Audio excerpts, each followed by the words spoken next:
Yung bagong kasal na mag-asawa, na kapitbahay natin, kawawa yung babae. Ang mukha ng chismosa, oh.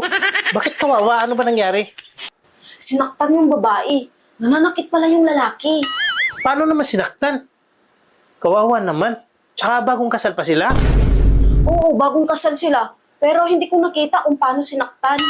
Bakit? May pasa ba yung babae? Hindi ko rin nakita kung may pasa. Paano mo nasabi na nakit yung lalaki? Eh, hindi mo naman pala nakita. Pagdaan ko kasi kahapon, narinig ko ang sabi ng babae. Huwag mo ipalo-palo sa mukha ko. Lumamalo pala yung lalaki sa mukha. Baka naman nagkatuwaan lang sila. Kasi nga, bagong kasal. Hindi eh. Nananakit talaga yung lalaki. Napaka-chismosa mo talaga. Eh, hindi mo nakita na nananakit yung lalaki. Pagdaan ko kasi dyan, malapit sa bintana nila, ang sabi ng babae, aray, aray, tama na.